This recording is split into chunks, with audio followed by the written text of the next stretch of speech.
noches, bienvenidos a un nuevo programa, un nuevo episodio, una nueva lección de nuestro curso de filosofía profesional.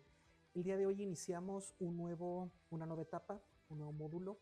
Bueno, no un módulo, seguimos en el módulo 1 donde estamos aprendiendo qué es filosofar, pero ya acabamos con la definición, ya.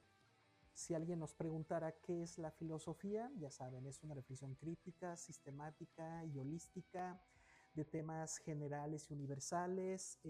¿Qué más? Que tiene procesos, tiene métodos. El objetivo es su objeto formal es la cultura, la identidad y la personalidad. Y su objeto material es el acto, el hecho, la crítica y el fenómeno.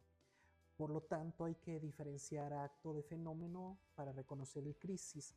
Por eso es bien importante que el filósofo sepa plantear problemas, ¿no? Más o menos ese es como hemos definido qué es filosofar.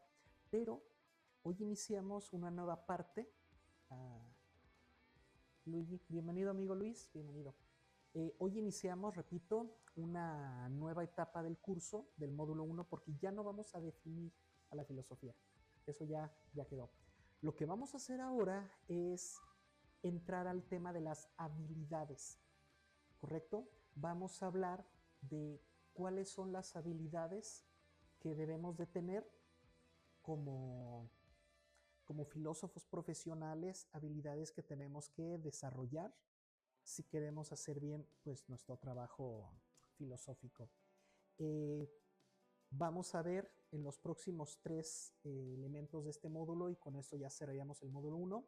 Vamos a ver habilidades, herramientas y técnicas. Entonces no se pierdan estos cursos, estos programas, porque aquí viene lo padre, aquí viene algo bien interesante, porque repito, ¿qué hace que alguien sea bueno o malo filósofo? No es... ¿Qué pasó, Abner? Vi que pusiste un signo de interrogación. ¿Todo bien? ¿O hay dudas? Mientras me escribes, termino la idea. No queremos que la gente piense, pues ya vi el video de Miguel, ya soy filósofo, ¿no? No, porque no basta con la parte teórica, tenemos que desarrollar habilidades. Y estoy seguro que todos los que están aquí, por lo de no vayas a lección de italiano, sí, es que antes de que entraran estábamos platicando en italiano con Javi, entonces no sé si les pasa a los que hablen más de un idioma, pero de repente te quedas en el viaje y cuando no te das cuenta ya estás hablando en otro. A mí me pasaba que, por ejemplo, estaba traduciendo una película, me quedaba dormido y yo seguía haciendo la traducción sin darme cuenta. Bueno, entonces, las habilidades. No debemos de tener la falsa idea de que porque tenemos la teoría ya sabemos filosofar. No, y no me dejará mentir Luis con toda su experiencia en administración de empresas, dirigiendo equipos de trabajo, dirigiendo personas. Si eso no es cierto, que aunque tú prepares, capacites de forma teórica tu personal, ya cuando llega el momento del trabajo de campo, muchos se bloquean, muchos no saben qué hacer o no saben cómo hacerlo. ¿Por qué? Porque no desarrollaron la habilidad, porque no hubo una práctica, ¿correcto? Entonces, en la filosofía es igual. La filosofía no es una cosa de ya memoricé la definición, ya entendí que es holístico, ya entendí. No, tenemos que desarrollar habilidades con la práctica, con la práctica. Si ya naces con la habilidad, entonces es lo que se llama un talento. Pero los que no somos talentosos, pues no nos queda de otra más que desarrollar la habilidad. Esto es importante, la habilidad se trabaja. Si tú en este momento piensas que a lo mejor no podrías dedicarte a la filosofía porque quizá no tengas la habilidad, bueno, pues es cuestión de trabajarla, ¿sale? Entonces, vámonos con la primera diapositiva. Nada más que el Canva anda muy lento hoy, pues espero que no me falle. Bueno, ¿qué vamos a ver el día de hoy? Vamos a hablar de qué es una habilidad filosófica, la vamos a definir, y vamos a ver tres nada más. Las tres primeras son 7, las otras 4 las vamos a ver en la clase del próximo jueves, pero con que veamos 3 hoy. Comprender, no, comprender no es una habilidad, bueno, ya que lo dije, sí, comprender, sí. Entonces vamos a ver 4 hoy. Comprender, leer, interpretar y dar sentido. Pero aunque parezcan poquitos temas, son profundos de leer. nos vamos a lanzar a lo que es la inteligencia, a lo que es el ingenio. A la hora de la interpretación vamos a hablar de hermenéutica, vamos a hablar de fenomenología. Al momento de dar sentido vamos a hablar de estados de la conciencia, estados mentales, estados morales. Entonces, parecen pocos temas, pero tienen más implícitos. Entonces, vámonos con lo primero que ya les adelanté, que es una habilidad filosófica. Aquí está. Separé 4 verbos en infinitivo porque quiero que los interioricemos bien. Es una habilidad filosófica, es una capacidad que, como ya les había dicho, puede ser aprendida, puede ser ejercitada. ¿Qué es capacidad? Algo que está ahí en potencia, algo que, si bien no hemos hecho, podemos hacer. Eso es una capacidad. Algo que, aunque no lo haga, ahí está, o sea, podría hacerlo. Entonces, las habilidades filosóficas, al llamarles capacidades, significa que en teoría, pues cualquiera puede hacerlo, ¿no? Es decir, la filosofía es humana, es antropológica. En realidad, cualquier ser humano puede filosofar, ¿sale? No es ni para genios, no es ni para gente superdotada, no. O no es para gente que nació en tal país, o que no, en realidad es bien importante entender que si es una capacidad, significa que entonces podemos. ¿Y cuál es esta capacidad? ¿O para qué sirve esta capacidad? Número uno, para pensar. A veces mis clientes en las primeras interacciones que tienen conmigo preguntan, ¿la capacidad es algo latente? Correcto, ahí está. Ya sea que nosotros la desarrollemos o no, depende mucho de tu voluntad, depende mucho de tu vocación. Por ejemplo, los que hemos estudiado varias carreras, sabemos que no es que no nos gusten las otras, no es que no podamos con las otras, sí nos gustan, sí podemos, pero falta algo, ¿no? En realidad, el ser humano siempre va a poder hacer mucho más de lo que hace. O sea, hasta el más trabajador no está haciendo todo lo que puede, pero es imposible hacer todo. No podemos hacer todo de lo que somos capaces. Entonces, en la vida se trata de elegir. Por eso, aunque la filosofía sea para todos, aunque sea una capacidad latente en todos los seres humanos, pues hay unos que se decantan por ella, la eligen, y hay quienes no desarrollan sus habilidades filosóficas. Entonces, qué bueno que hicieron ese comentario porque nos permitió profundizar más en esto. Pero, ¿a qué me refiero con que la habilidad filosófica te permite pensar? En ocasiones, repetía, cuando tengo clientes nuevos, pacientes nuevos, y les digo, es que yo te voy a enseñar a pensar, muchas veces se ofenden, ¿no? Me decían, a ver, ¿me estás diciendo que no sé pensar? ¿Me estás diciendo que estoy tonto o algo así? Y entonces les aclaro que no, o sea, que no es que no sepas pensar, es que pensar es un aprendizaje también. Entonces, hay personas que no aprenden a pensar porque no se nos enseña a pensar. Si lo reflexionamos, ¿cuántas veces de verdad nos han enseñado a pensar? O simplemente vamos a la escuela, nos dicen, mira, está este tema, está esto, está aquello, está el otro, pero realmente nos enseñan a pensar. Es decir, nos enseñan a cómo pasar eh, al pensamiento más elevado con el pensamiento crítico, el pensamiento reflexivo, el pensamiento sistemático, el pensamiento holístico. No nos enseñan a pensar, nos enseñan a memorizar, nos enseñan muy por encimita ¿cómo se llaman? No es inducción, es algo que incluye la inducción. Nos enseñan se me fue la palabra.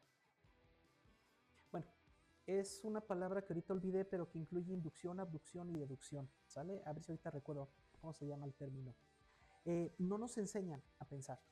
Entonces, cuando tú te enfrentas a un problema filosófico, si no has desarrollado la habilidad de saber pensar, posiblemente te bloquees o posiblemente pienses que es imposible, pero no, es un aprendizaje, se puede aprender a pensar, no es que uno esté tonto, no es que uno sea lento, solamente que no nos enseñan a pensar, ¿va?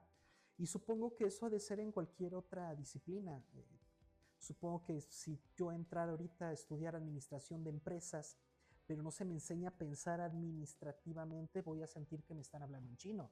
Igual, si empiezo a estudiar psicología, pero no me enseñan a pensar desde el pensamiento psicológico, desde el enfoque, pues posiblemente también piense que eso es de locos, ¿no? Entonces, la habilidad filosófica sí te enseña a pensar. Número 2, analizar, que ya hemos platicado que analizar es ver el comportamiento, entender cómo se comporta. Y en definitivo es necesario, sí. Y por otro lado, tenemos la deconstrucción, donde en la deconstrucción no nos interesa tanto el comportamiento, sino el sentido. Solo que en esta ocasión sí es analizar, no es deconstruir. ¿Por qué? Porque aquí sí queremos entender el comportamiento. ¿El comportamiento de qué? Lo vamos a ver más adelante. Aguántenme con esa duda en el aire. Expresar. Esto es fundamental porque uno no hace filosofía para uno.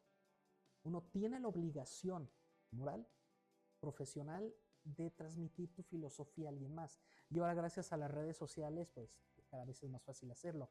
Entonces, un tema que siempre me han hecho, no sé si decirle bullying, pero sí me han atacado mucho ciertas personas, ciertos colegas que me decían, es que Toscano, tú no eres buen filósofo porque tú eres demasiado claro. Y los filósofos tienen que ser oscuros, difíciles de entender. Y yo no estoy de acuerdo con eso. Yo pienso que un buen filósofo debe de darse a entender. Creo que si entiendes algo, entonces debes de poder decirlo claramente. Pero en la historia de la filosofía sí tenemos muchos casos de filósofos que intencionalmente hacen sus textos difíciles. O sea, ellos tienen toda la intención de que no cualquiera los entienda, ¿no? Por ejemplo, estaba pensando en Heidegger, que digo, no me consta, fue lo que me explicaron mis profesores en la facultad. Si no es cierto, reclámenle ellos. Y cuando yo leía Heidegger, sí es complicado, pero me decían mis profesores que Heidegger, que escribía en alemán, intencionalmente no puso ni comas ni puntos y que él intencionalmente quería hacerlo así para que no cualquiera le entendiera. Entonces yo me quedé pensando, ¿para qué escribo un libro que quiero compartir, pero no quiero que nadie lo entienda? Entonces, una de las grandes habilidades que sí debes de desarrollar si te quieres dedicar a la intervención filosófica, a la filosofía profesional, es saber aclarar, saber expresarte con claridad. Menciona Harry, para empezar ni siquiera se entiende el nombre. Ah, esa es otra. Sí, o sea, a veces, pero pues ahí sí ya no es culpa de ellos, ¿verdad? Ahí sí es una cuestión pues de suerte, que les tocó nacer con ciertos apellidos. Pero sí, de veras hay filósofos que hasta parece que dices, el que tenga el apellido más raro, ese va a ser filósofo. Y, y entonces, una habilidad necesaria para el filósofo del 2025 es saberse expresar. No sé tú, a mí me molesta cuando voy a seminarios, cuando voy a conferencias de filosofía y me quedo dormido porque redundante, le dan vuelta, no van directo al punto. Piensan que si definen rápidamente el concepto, ya no tienen más que decir. Y no, o sea, no importa que definas rápido, porque de esa definición puedes tú sacar y sacar y sacar y sacar y sacar muchas más ideas, muchos más conceptos. Entonces, una habilidad es saberte expresar. Si yo sé que la persona que estoy atendiendo no es filósofa, no debo de abusar de tecnicismos. Y si yo soy consciente que voy a usar un término ambiguo, no me debo de esperar a que el cliente me pregunte qué significa. Yo debo desde un momento decirle, mira, este concepto puede ser ambiguo, ¿sí? Y la más importante, aplicar. Eso de que el filósofo solamente es teórico, no, es algo con lo que estamos luchando en el despacho de filosofía toscana. Queremos demostrar que la filosofía es aplicable, es útil, es un servicio necesario. Entonces, una habilidad que tienes que desarrollar como filósofo profesional es saber aplicar. No puedes pararte a decir, no es que yo soy muy filósofo, es que mira, cogito ergo sum, ¿ok? ¿Y esa frase para qué sirve? ¿Cómo puedo usar eso en mi vida? Ya necesitamos entender que una habilidad necesaria en el filósofo profesional es aplicar. Entonces, tenemos que aprender a pensar, aprender a analizar, aprender a expresar y aprender a aplicar. Aquí ya encontramos al menos 3 elementos, pensar, analizar, expresar, que son típicos de la comunicación. Entonces ya desde ahorita deben de ir intuyendo que el filósofo debe ser experto en semiótica y en lógica para desarrollar estas 3. Y por último, repito, aplicar. Las ideas filosóficas se tienen que pensar, se tienen que analizar, se tienen que expresar y se tienen que aplicar. Y aquí subrayé de forma crítica, creativa y transformadora. Aquí, sutilmente, ya te estoy como que spoileando porque ya te estoy dando la pista de 3 tipos de pensamientos que vamos a analizar en el futuro. Pensamiento crítico, pensamiento creativo y pensamiento utópico, ¿no? Por eso puse aquí crítica, creativa y transformadora. Entonces ya te di el huevo de Pascua, el easter egg, de que aquí en esta que subrayé, ya estamos adelantando a lo que vamos a trabajar más adelante. No son talentos innatos. Si fueran talentos innatos, pues pobres de los que no tenemos el talento, ya hubiéramos renunciado. Son competencias que se desarrollan. Ahora, una pregunta que les hacía mucho a mis alumnos y se las hago ahorita. La inteligencia, ¿se puede ser más inteligente o la inteligencia ya es con lo que uno nace? Y por supuesto que uno se puede volver más inteligente. La inteligencia no es algo fijo. La inteligencia se puede echar a perder, pero también se puede mejorar, puede ser más inteligente. Y menciono esto porque una de las formas en que uno desarrolla la inteligencia es a través del estudio. Bueno, de la misma manera, una de las formas en que desarrollas habilidades psicológicas, habilidades empresariales, habilidades filosóficas, es a través del estudio, la práctica y la reflexión. Y como ya todos son expertos en reflexión, ¿no? Y ya hasta hicieron el examen de este curso, ya no los voy a aburrir con qué es reflexión. Vámonos con la siguiente diapositiva. A ver, atención. Me fui, es que anda muy lenta mi computadora y de repente no captó rápido. A ver, atención. Una habilidad no es una herramienta, una habilidad no es una técnica. Como les dije desde el inicio de esta clase, vamos a ver en las próximas lecciones habilidades, herramientas y técnicas. Pero ahorita estamos en habilidades. No son sinónimos y tenemos que aprender a diferenciar que una técnica y una herramienta no es una habilidad. La diferencia con una herramienta es que las herramientas son los instrumentos, es con lo que se trabaja, es el martillo, por ejemplo, ¿no? El serrucho. Y las habilidades es cómo uso esa herramienta. Entonces, si yo no sé pensar, si no sé analizar, en los procesos que hemos visto como el DIR, que recuerdan que era de construcción, implicación, reflexión y crítica, si yo no sé pensar, si no sé analizar, pues obviamente jamás voy a poder ser bueno aplicando el método DIR. Aunque lo hayas estudiado y hayas pasado el examen, si yo te pongo un paciente y te digo, ejecuta el proceso DIR, no va a ser tan fácil. ¿Por qué? Porque no desarrollaste la habilidad para trabajar con la herramienta. Vimos hace unas lecciones una forma muy sencilla de plantear problemas, que es estudiando el hecho, el fenómeno, el conflicto o la crisis, el planteamiento del problema y buscar opciones. No podrías tú desarrollar ese método, ese proceso, repito, si no fueras hábil. Entonces, necesitamos entender que si queremos usar herramientas tenemos que ser hábiles. Por eso decidimos empezar por la habilidad. Creo que si hubiéramos empezado por las herramientas, pudimos haberles generado una falsa, ¿cómo decirlo? Un falso optimismo de que pues ya me dio la teoría, ya me dio la herramienta, ya puedo hacerlo. No, hay que desarrollar la habilidad. Y que es una técnica, ya es un procesamiento muy ordenado. Es saber, esto no se hace así, esto tiene un orden, así se tiene que ser así, así, así. Entonces, el filósofo tiene que ser técnico. Debes de llevar un orden. No puedes tú atender a un paciente y decirle, pues siéntate y pues, ay, cuéntame algo. No. Debe de haber cierta técnica, cierto estilo a saber. Lo primero es, yo siempre el primer cliente, el primer día que viene conmigo, le pregunto, ¿has tomado terapias psicológicas? ¿Por qué? Porque para mí es bien importante ver de dónde estamos partiendo. Si el paciente me dice, sí, he ido con psicólogos, entonces yo necesito decirle desde antes las diferencias. Porque él de seguro ya viene con la idea de que lo que yo voy a hacer es como lo que hacía con sus psicólogos.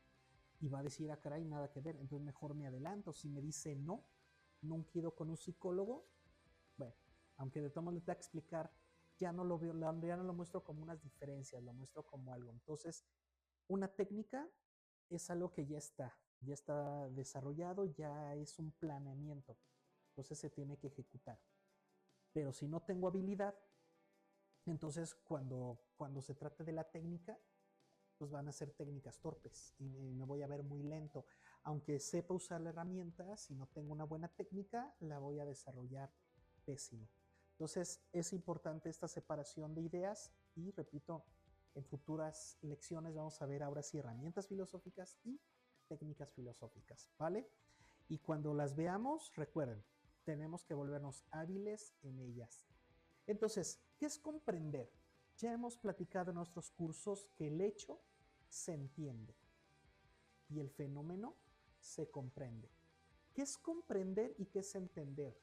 Yo puedo entender algo y sin embargo no comprenderlo, porque para que yo pueda comprenderlo, debo darle un sentido, debo devolverlo algo con lo que yo pueda decir que lo justifico. Una metáfora que me gusta, creo yo que es muy buena para esto, ya me dirán ustedes si sí o no, es entras a un juicio y ahí estás sentado ahí en el público y escuchas al fiscal decir, aquí el acusado llegó a su casa, encontró a su mujer poniéndole el cuerno con otro hombre, él perdió la cabeza, abrió el cajón, sacó la pistola y mató a los dos. Si yo les pregunto, ¿entendieron lo que el tipo hizo? Sí. Hasta lo podrían repetir si yo les dijera, a ver, repite lo que dije. Ah, sí, él llegó, encontró a su mujer, bla, bla, bla. Pero si yo te pregunto, ¿lo comprendes? Es decir, ¿tú hubieras hecho lo mismo? Ahí es donde se ve la comprensión. Porque alguien diría, no, no, yo no lo haría. No, o sea, no es algo que yo quiera poner como ejemplo. Siempre que llegues a tu casa y ves a tu mujer con otro, mátalos a los dos. No, por supuesto que no. No lo puedo comprender. ¿Por qué? Porque no lo puedo volver parte de mí. Entendí lo que pasó. Por eso yo puedo entender el hecho, pero no necesariamente voy a comprender el fenómeno. Si el fenómeno no es algo con lo que yo comparta, no lo voy a comprender nunca, ¿sale? Y no está mal no comprender. Si algo no lo merece, no se va a comprender, ¿correcto? Por eso es bien importante entender que si queremos llegar a la comprensión, debemos de poder justificar. Pero aguas, porque hay personas que pueden decir, no, comprender es ponerte en lugar del otro, o sea, una especie de empatía.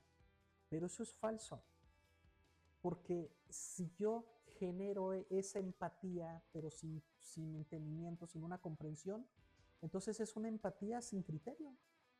Entonces soy una persona que exagera su sensibilidad y nunca actúa porque dice, es que pobrecito, mira lo que está pasando, es que pobrecito, mira, ponte en el lugar. Y entonces nos paralizamos y nunca hacemos nada.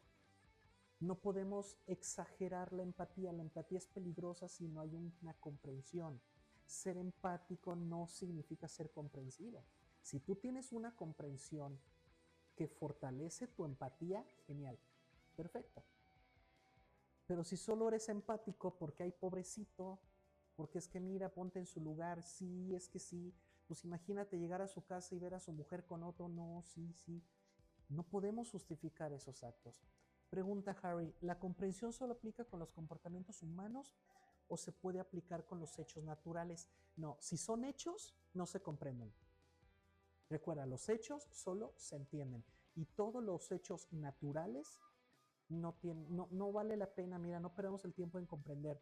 Si alguien dice, ay, es que ¿por qué el sol nos da calor, nos quiere mucho? No, el sol no tiene sentimientos hacia nosotros, no tiene conciencia. Punto. Entonces, es que de repente hay un temblor y mucha gente sale a la calle diciendo, ay, pero ¿por qué? ¿Por qué nosotros?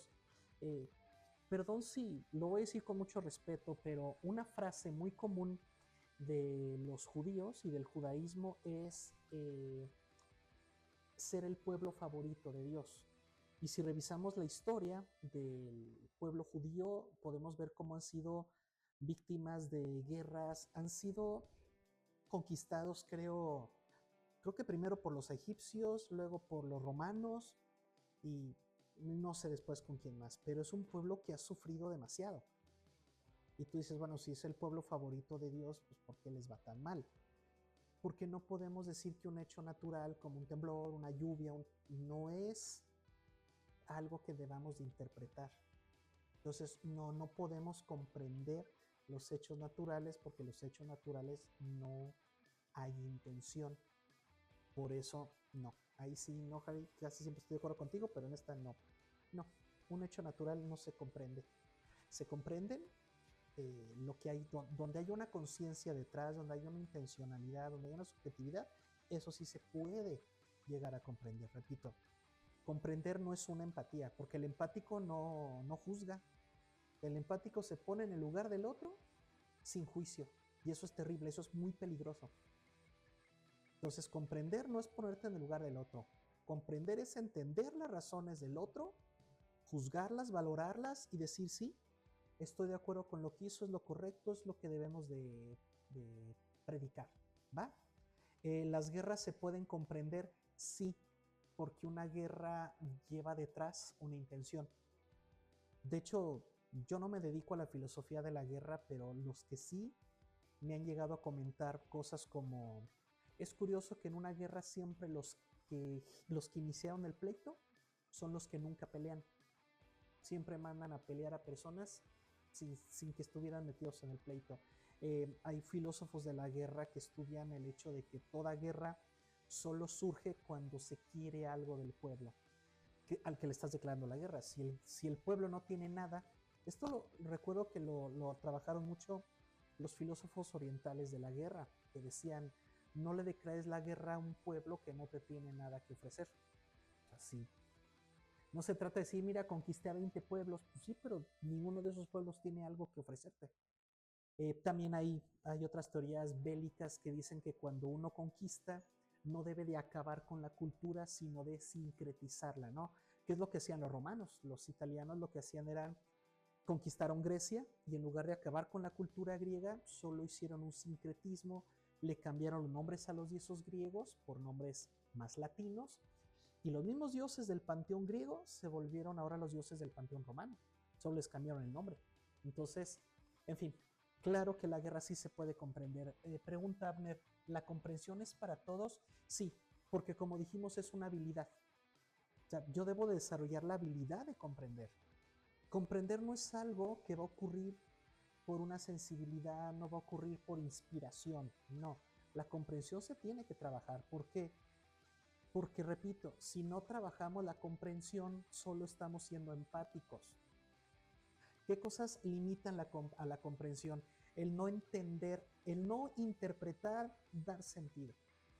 Si alguien llega y me dice, oye, es que, no sé, imagínate que fueras policía, detienes al ladrón y el ladrón se pone a chillar y te dice, no, ponte en mi lugar, he sufrido mucho, bla, bla, bla. Y tú lo sueltas. ¿Por qué? Pues porque pobrecito, mira cómo ha sufrido. Ahí no estás comprendiendo. Estás pretendiendo ser empático, pero no hubo un juicio, no hubo.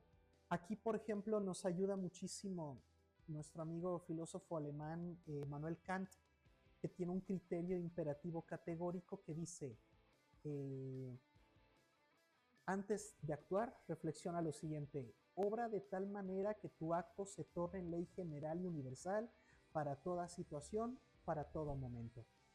Una forma sencilla de decir eso es, solo haz aquello que tú quieras que los demás hagan. Solo haz lo que tú consideres es un ejemplo a seguir. Entonces, si por ejemplo te encuentras una cartera, dirías, quiero yo que cualquier persona que encuentre una cartera la devuelva o se la robe. Y entonces ya de ahí decides si te la llevas o no. Entonces, ¿qué limita mucho la comprensión? Pues el no tomarte el tiempo de interpretar, de darle sentido, no tomarte el tiempo de razonar. Muy bien, entonces, ¿cómo se relaciona el comprender con la crítica? Porque hay filósofos que no comprenden, nomás se ponen a dar críticas a lo loco, lo bestia, sin comprensión. Número 1, comprender es una forma de crítica profunda, no es una crítica superficial. Yo no puedo comprender fácilmente. Repito, cuando yo estudié filosofía, esto que les digo no me lo explicaron. Me enseñaron a ser crítico. Entonces yo salí a la calle con amigos, conocidos, y yo les hacía críticas y los ofendía, los hacía sentir mal, y yo no entendía por qué. Dice, pero pues, si te estoy haciendo una crítica chida acá, filosófica, profunda. ¿Por qué? Porque no los comprendía. no me ponía en su lugar. Entonces, es bien importante entender que para llegar a la comprensión no hay un camino fácil, tiene que ser una crítica profunda, porque no se trata solo de aceptar lo que aparece, el fenómeno, sino que lo sitúa, analizarlo y evaluarlo. Entonces, para que yo llegue a la comprensión de un fenómeno, no basta con mirarlo. Debo de leerlo, interpretarlo y darle sentido. Si logro estas tres, entonces puedo ser comprensivo. Si, no sé, si tuviera hijos, si mis hijos me dicen, papá, compréndeme, bueno, entonces necesito analizar el fenómeno de tu adolescencia, el fenómeno de tu infancia, el fenómeno de lo que te pasa. Si no, no te puedo comprender.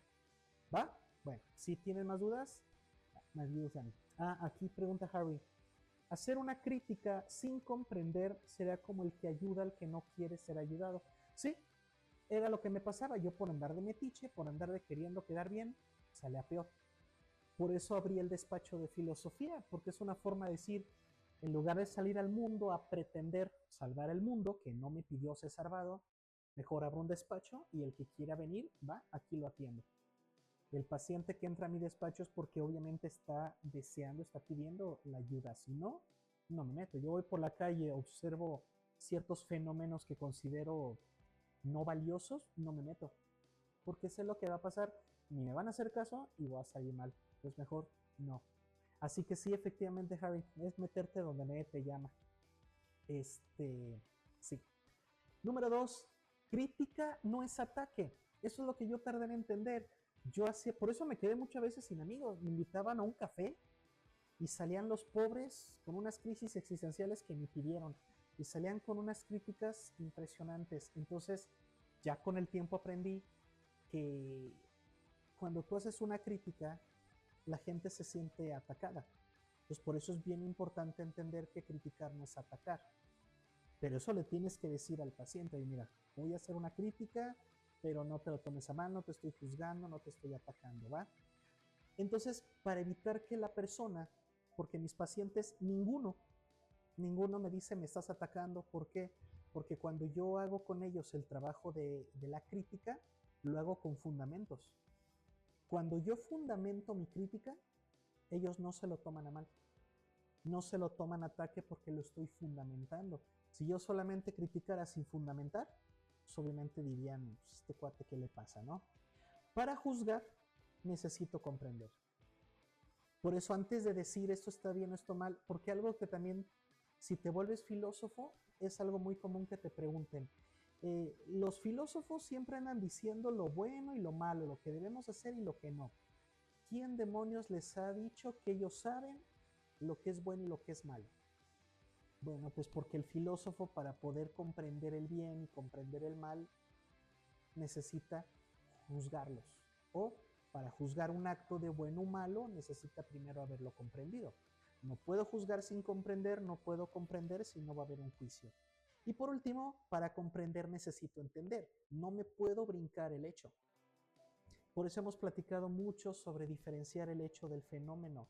Aunque aquí parece, y yo lo afirmo, comprender es un acto mental, intelectual superior y más complicado que entender, eso no significa que el entender no sea necesario o importante.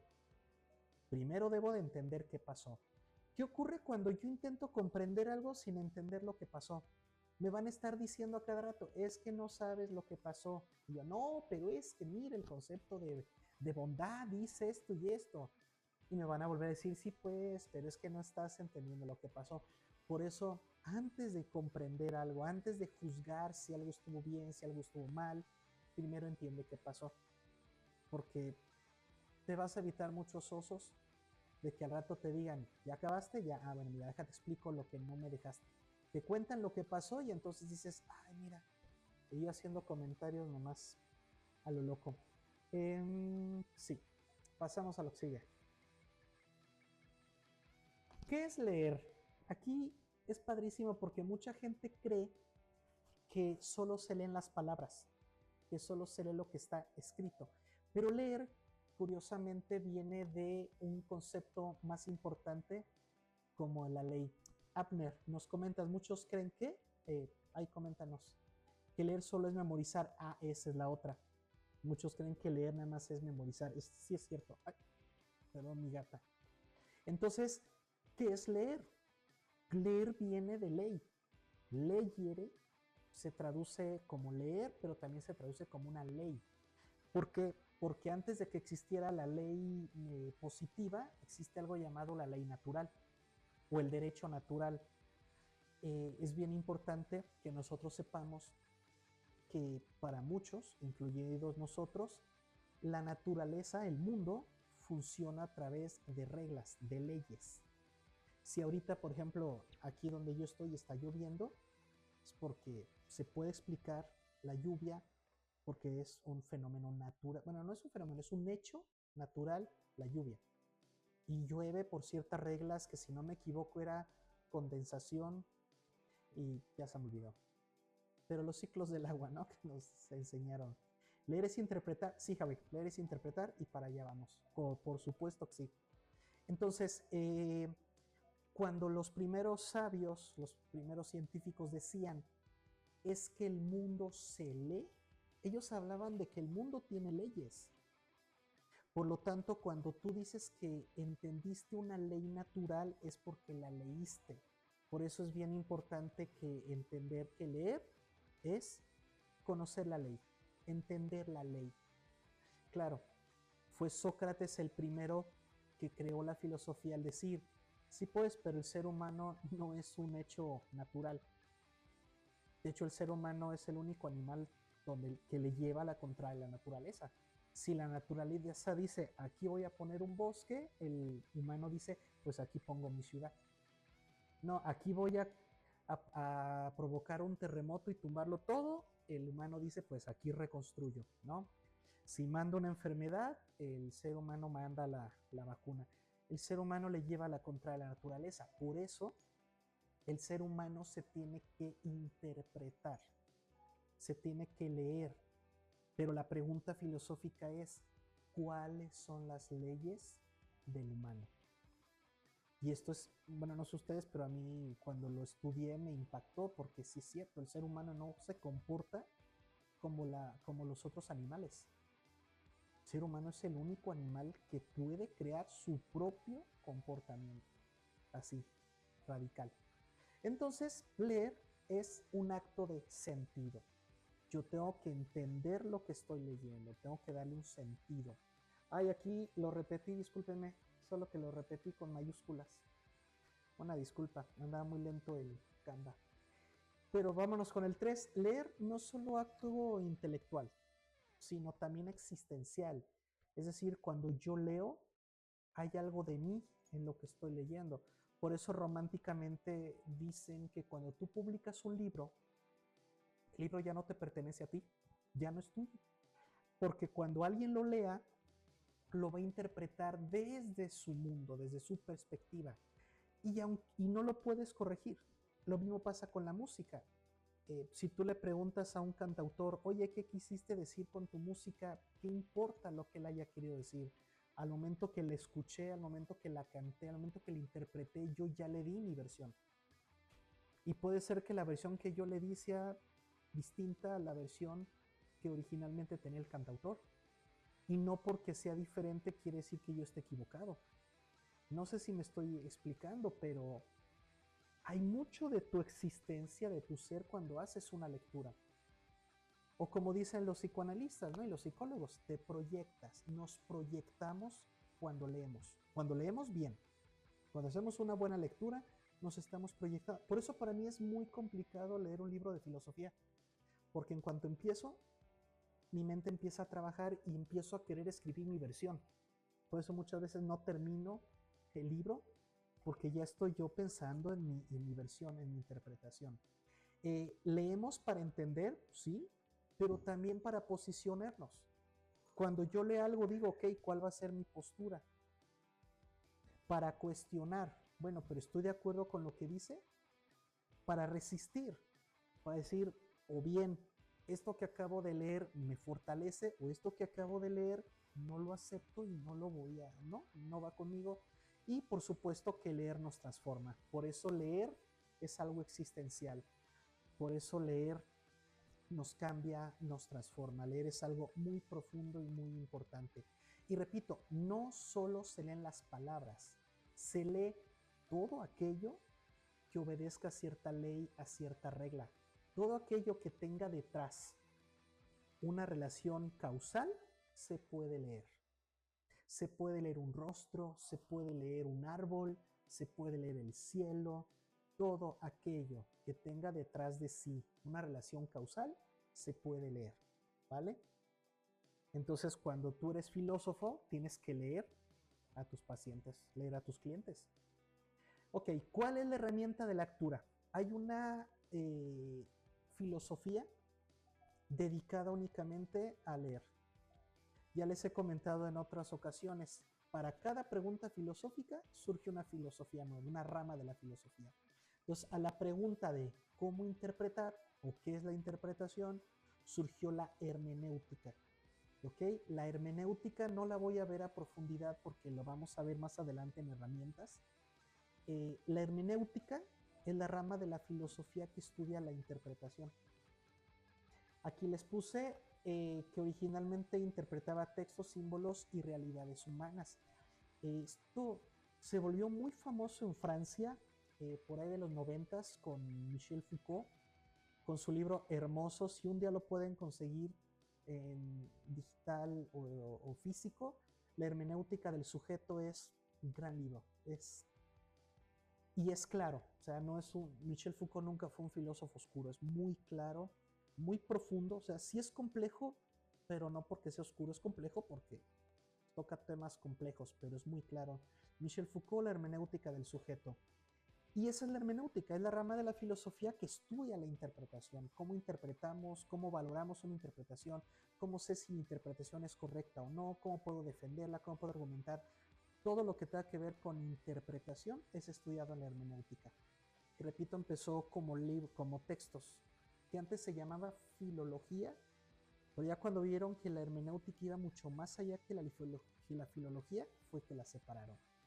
Entonces, la hermenéutica la vamos a ver mucho más adelante, pero solo quería mencionarlo. Menciona Abner, ¿y eso se entrelaza con la perspectiva y forma de leer y nivel de inteligencia? Sí, porque no leemos desde la nada, no leemos desde...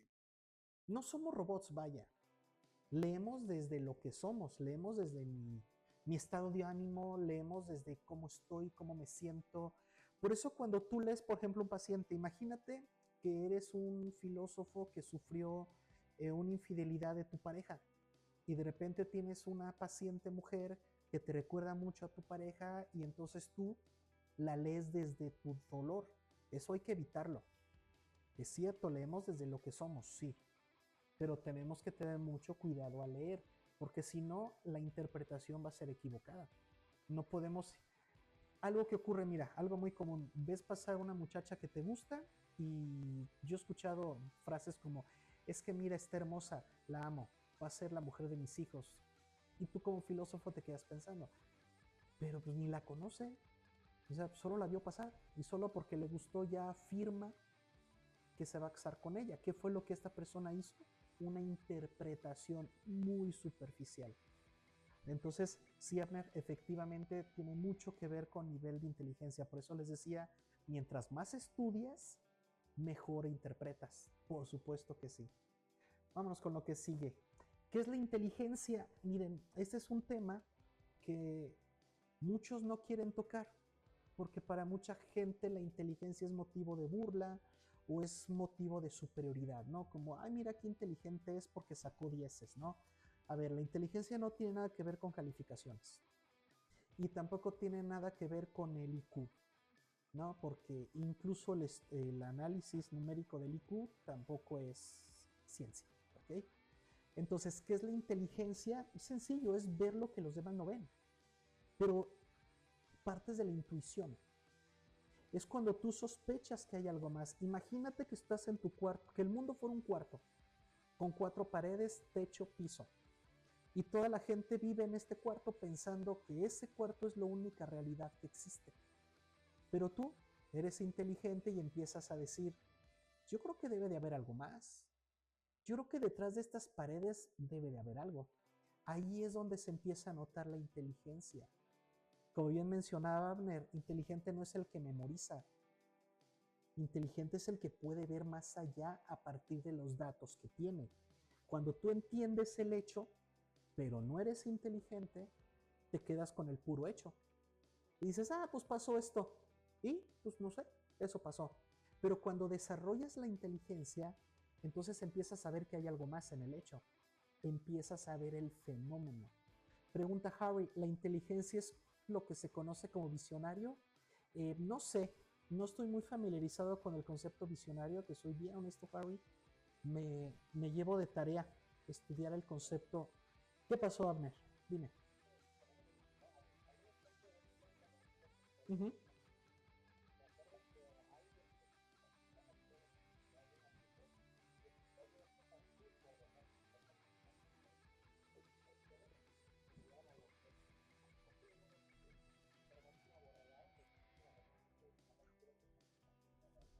Sí, hay un filósofo alemán que trabaja este concepto, pero repito, yo soy muy malo con la erudición.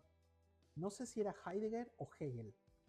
Creo que es Heidegger, el que hablaba de vidas inauténticas o existencias no auténticas, algo así. Él decía que encontraba en la calle mucha gente que te repetía de memoria las noticias. Y decía, no, pasó esto, y la crisis, y el dinero, y la economía, y bla, bla, bla. Pero todo lo que decían lo habían memorizado de la radio, lo habían memorizado del periódico, nunca estaban hablando desde ellos.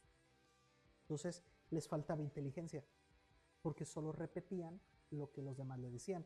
Y lamentablemente la educación en la gran parte del mundo no desarrolla la inteligencia. Quieren que memorices, quieren que aprendes datos, pero no que los entiendas.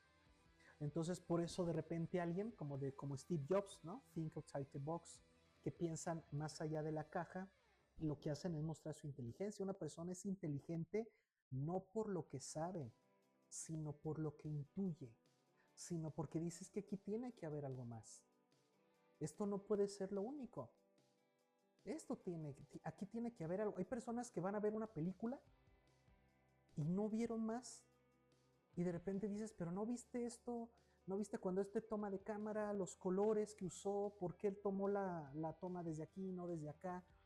Se pierden mucho de la belleza de una película, de una pintura, de una música, porque les falta inteligencia, ¿ok? Pero inteligencia, que te falta inteligencia no es que estés tonto, quiero aclarar, porque mucha gente usa la inteligencia, repito, como para hacer bullying. No, simplemente te falta visión. Ah, ya entendí a qué te referías, Javi. Sí, con lo de visionario. Tarde, pero creo que ya te entendí. Claro, te falta visión. Cuando una persona es inteligente, ve más que los demás. No significa que tenga la razón. Que la inteligencia es la pura sospecha, la pura intuición de que hay algo más. ¿Correcto? Pregunta Harry, ¿entender un hecho o un dato es memorizar? Para leerlo o interpretar es usar la inteligencia.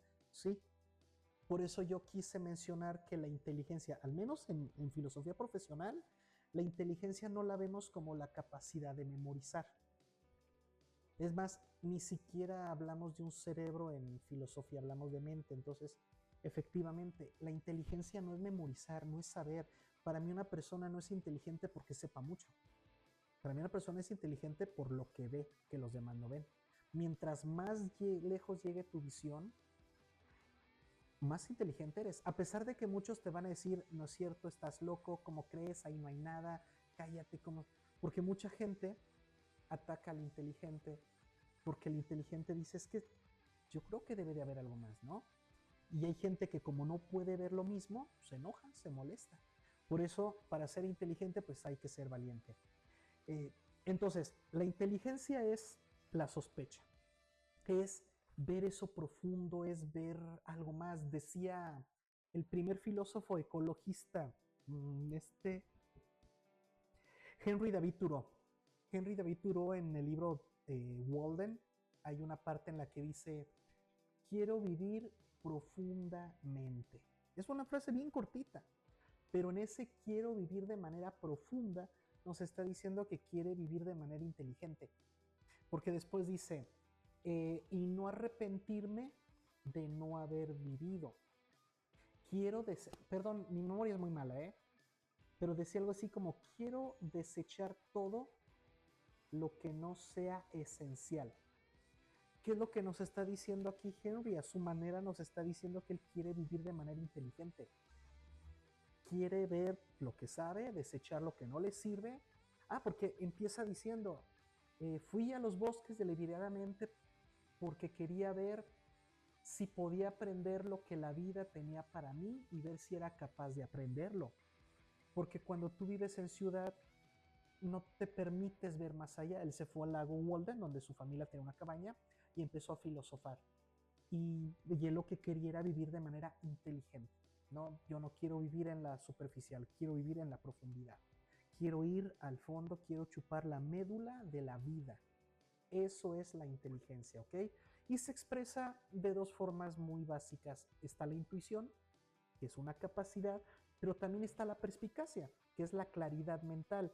Aquí esto es una acepción, porque en otra acepción en la enciclopedia, perspicacia es igual que la intuición, la única diferencia es que la intuición se trabaja y la perspicacia es como que el talento. Hay gente que nace ya perspicaz y los que no somos perspicaces pues tenemos que trabajar la intuición. Pero en otras acepciones, digamos que la intuición es como que ese chispazo, lo que inicia, no el movimiento, y la perspicacia ya es como que el avanzar más.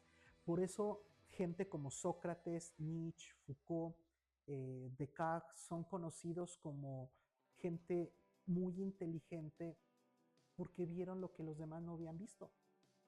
Así. O sea, imagínate cuántas personas inteligentes tenemos en nuestras aulas y los profesores no lo ven. Lamentablemente hay profesores que cuando se topan con una persona inteligente que les dice, un niño que quiere pensar de manera diferente, que quiere decir, bueno, profe, si esto fuera diferente, y muchos profesores dicen, ay, mira, cállate, no digas esas cosas, haz lo que te dije, hazlo como te dije, y es una pena. Entonces, eso es la inteligencia. Entonces, ¿necesitamos inteligencia para interpretar? Sí, claro que sí. ¿La inteligencia se desarrolla? Por supuesto que sí. Nos volvemos más inteligentes mientras más estudiamos, mientras más leemos, pero en el sentido no de memorizar, sino de interpretar. Yo puedo leer un libro y no entender nada, o puedo leer un solo libro y mi pensamiento, mi panorama se hace mucho más grande. Y entonces mi inteligencia ya subió una rayita. En cambio, si tienes una población sumida en la ignorancia, donde no les permites leer, no les permites estudiar, pues su inteligencia es muy cortita porque piensan que el mundo es con lo que han vivido. Por eso entiendo al machista que de repente el mundo cambió, entiendo a la gente de mi generación, los chavorrucos que crecimos con un tipo de pensamiento y de repente entrar de golpe a un mundo digital súper veloz, de memes, de redes sociales, es entendible que necesitamos estudiar los fenómenos nuevos para que nosotros podamos incorporarnos más rápido a ellos y no estemos sufriendo de no entender. Entonces, esa es la inteligencia, ¿correcto? Y el ingenio lo vamos a ver más adelante, pero si bien la inteligencia es la intuición, el ingenio es la comprobación. Yo necesito inteligencia para sospechar que hay algo y necesito ingenio para ver cómo le hago para demostrarlo. Y a veces el ingenio no lo pongo yo. A veces hay alguien que pone la inteligencia y luego llega alguien más y pone el ingenio. De ahí viene la palabra ingeniero. Una persona inteligente plantea el problema, llega un ingeniero y plantea la solución. ¿Correcto? Ahora que si tú tienes las habilidades de la inteligencia y el ingenio trabajadas, excelente. ¿Qué es interpretar? Que ya hemos hablado mucho de esto, pero exactamente qué es. Es cuando tú le das forma a lo que percibiste. Aquí voy a hacer una pequeña pausa. Aquí ya estoy introduciendo sutilmente dos dimensiones humanas, sutil. No aparecen explícitas, pero están. Preguntaba Harry, ¿la perspicacia es lo que usualmente se le conoce como corazonada? Sí, sí, sí, sí. Pero repito, en algunas excepciones la perspicacia es cuando esa corazonada es brutalmente asertiva. O sea, si tienes, por ejemplo, mi papá era así. Mi papá tenía muchas corazonadas y casi a todas le atinaba, no a todas. pero tenía muy buena puntería. Entonces era una persona muy perspicaz.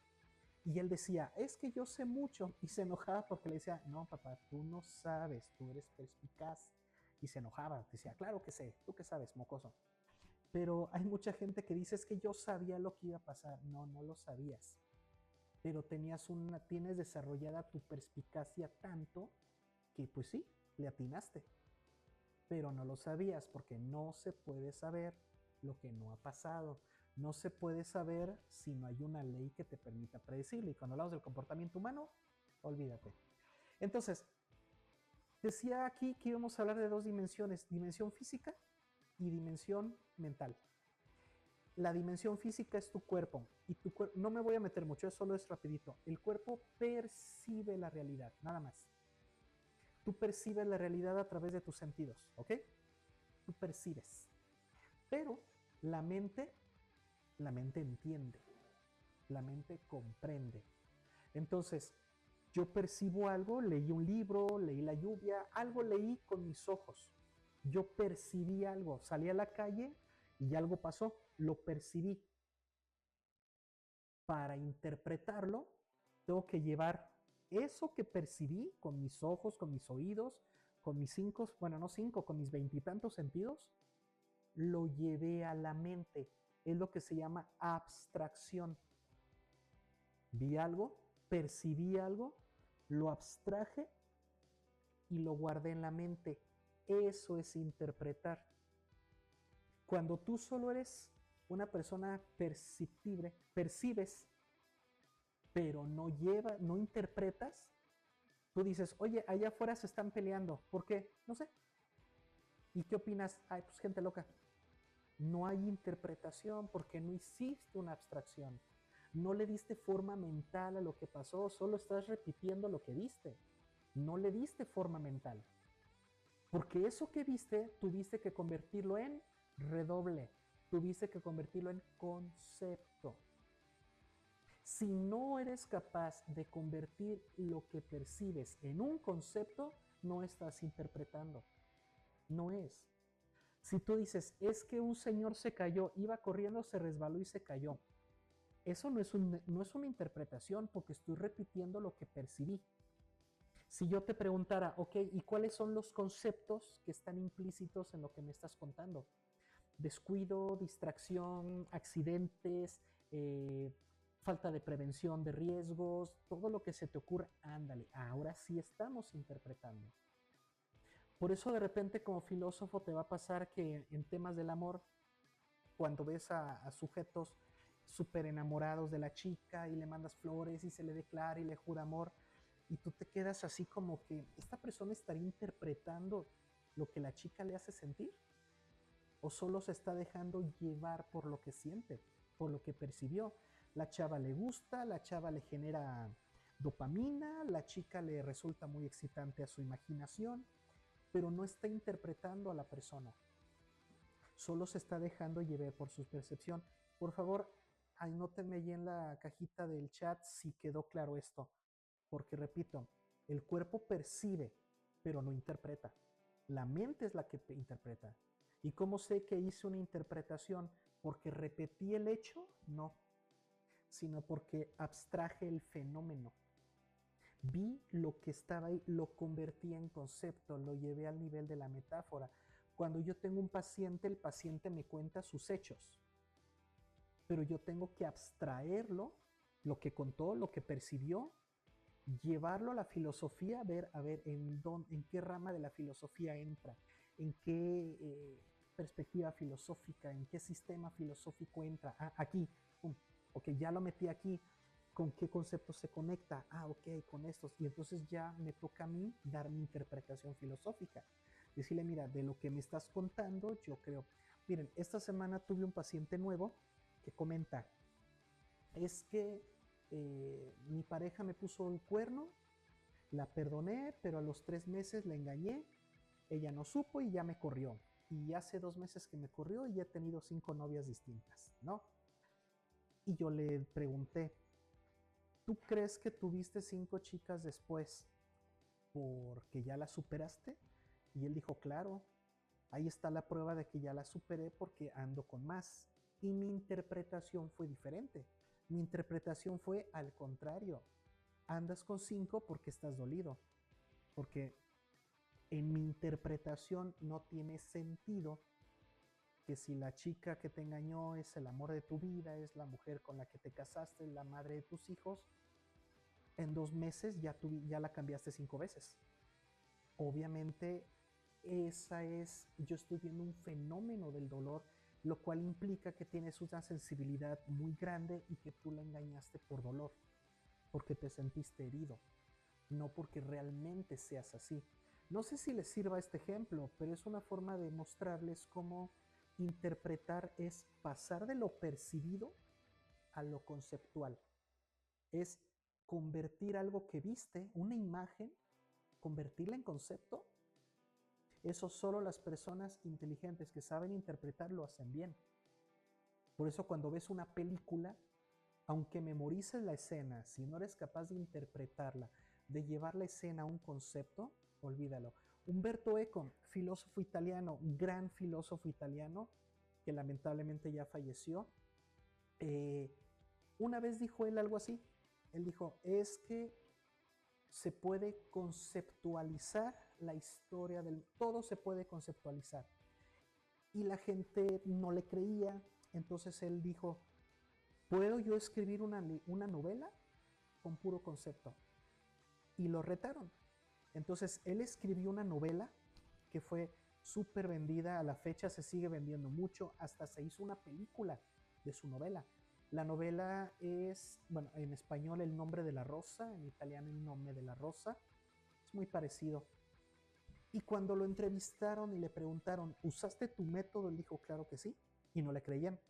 Decían, claro que no, tú inventaste esta historia. Pero cuando él empieza a explicar cómo cada personaje de su novela representa una parte de la historia del mundo, fue que todos se fueron para atrás. O sea, su novela es una metaforización de la historia humana. Bueno, de una parte de la historia humana, donde en lugar de llamarle Edad Media, le llamaba monje. En lugar de llamarle ciencia, le llamaba detective. ¿Se dan cuenta? Eso es interpretar. Cuando pasas de lo percibido al concepto. No los quiero aburrir ni hartar, díganme ustedes si esto ya quedó clarísimo y pasamos a lo que sigue. Interpretar es traducir, por eso a las personas que se dedican a traducir se les llaman intérpretes, porque ellos escuchan en un idioma y lo tienen que decir en otro, sin que se pierda el sentido. Eso es una metáfora. Más adelante, cuando veamos herramientas, vamos a ver a la metáfora bien, pero ahorita les adelanto. La metáfora se define como pasar de algo a otro lado. Es un tema logístico. La metáfora es cuando paso un hecho a concepto sin que se pierda el sentido. Por eso hacer metáforas es muy difícil. Porque si no lo hago con cuidado, el que me escucha puede confundir la metáfora con otras cosas. Me acuerdo que una vez un profesor quiso explicarnos el alma platónica diciéndonos que el alma era como una pizza. Pésima elección de metáfora. No debió haber usado esa metáfora, porque eso era tan ambigua que empezaron preguntas como, ¿importa si la pizza tenga 8 rebanadas que 3? ¿Importa si está bien cortado? No importa de qué, porque la metáfora de la pizza es malísima para explicar el alma de Platón, ¿correcto? Es mejor la misma metáfora que usaba Platón, un cochero con 2 caballos, eso se entiende mucho mejor que la pizza. Pero el profesor quiso sonar cool, quiso sonar moderno y la regó. Entonces, interpretar es traducir, es pasar de uno a otro. ¿Quién estudia este traslado metafórico? La semiótica. Entonces, ¿qué tenemos aquí? Tenemos fenomenología con el estudio del fenómeno, tenemos hermenéutica con la interpretación y tenemos semiótica con la comunicación.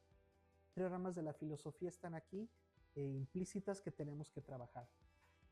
Traduces lo que está y lo llevas a la mente de modo que podamos trabajar con el concepto, aunque ya no estamos en presencia del objeto.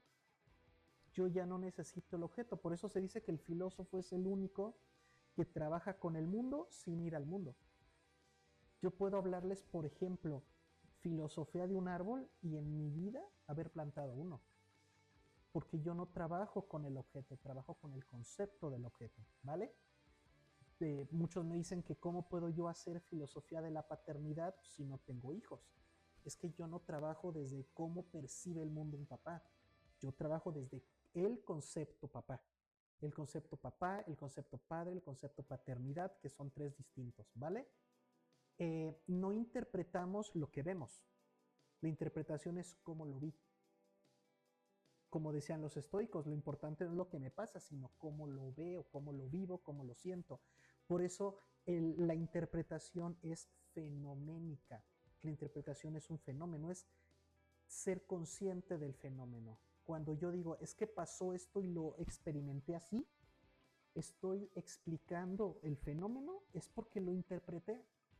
Pero si alguien me dice, oye, ¿estás enamorado? Sí. ¿Cómo se siente? No sé. ¿Qué sientes por ella? No sé.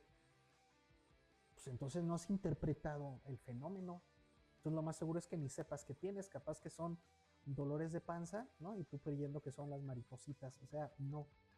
Interpretar es cuando tú puedes expresar claramente, mentalmente, ordenada, sistemática, estructuradamente lo que pasó. El hecho genera un fenómeno, el fenómeno se interpreta para poder dar cuenta de él y decir, ah, por eso lo viví así, por eso lo sentí así, perfecto.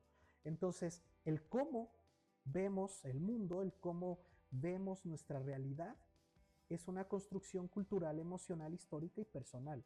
Por eso interpretamos desde nuestra cultura, desde nuestras emociones, desde nuestra historia y desde nuestra personalidad. Por eso cada interpretación varía de persona a persona, ¿vale? Pregunta Harry, ¿solo se hace una interpretación si se genera una abstracción? Sí, porque interpretar es abstraer, es como agarras el hecho, lo exprimes y eso que cae es la abstracción, es tu interpretación. Entonces sí, una interpretación genera abstracción, no hay abstracción si no hubo una interpretación. Pasamos a lo que sigue. Ah, pero interpretar no es dar sentido. Aquí aclaro. Cuando yo interpreto y digo, esto es lo que yo sentí, no significa que tenga sentido. Falta preguntarte, bueno, ¿y yo por qué lo sentí así? Perdón, ¿para qué lo sentí así? Digamos que la interpretación responde al por qué, pero el sentido responde al para qué.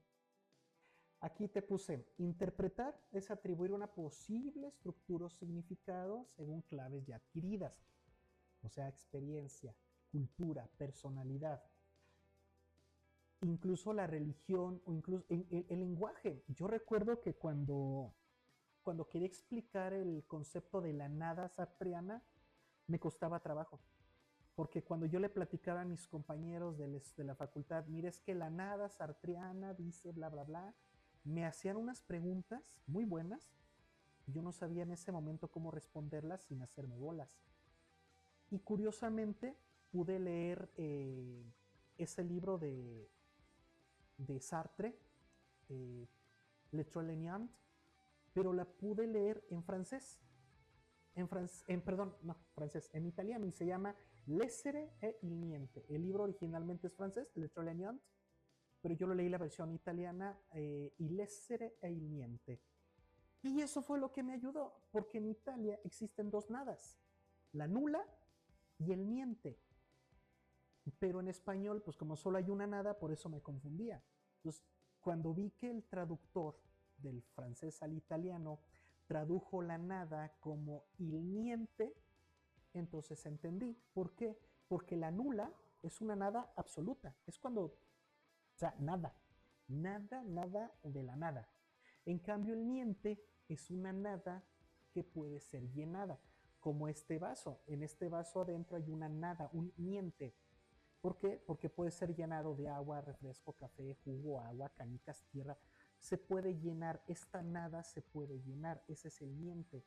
¿Por qué menciono esto? Porque, repito, la interpretación cambió porque lo leí en otro idioma. Entonces, incluso tu lenguaje, por supuesto, que afecta a tu interpretación. Pregunta Harry, algo nulo sin valor y la nada como un valor cero. Sí, me gusta mucho esa interpretación, sí. Sí, sí, sí. Entonces, el niente es algo vacío, pero que puede ser llenado. En cambio, la nula es el cero, o sea, nada. Nada va a cambiar, nada.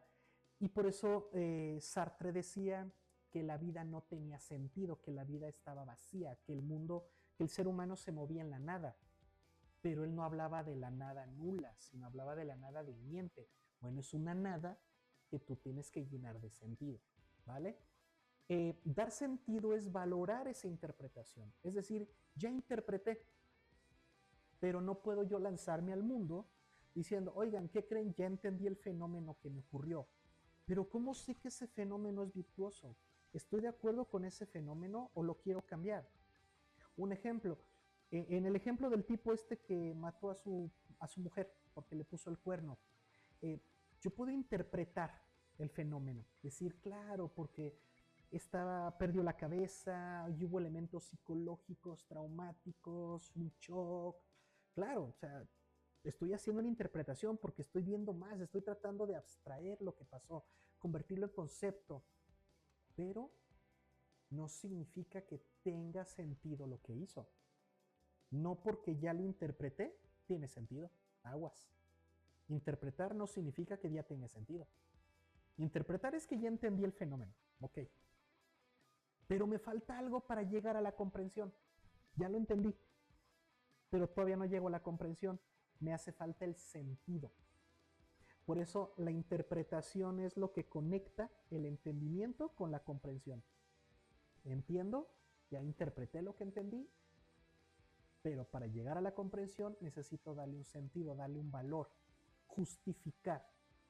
Se puede justificar el fenómeno. Por ejemplo, si a mí, no sé, mi novia hipotética me hace enojar y yo le grito, ahí hay un fenómeno. El fenómeno fue el grito.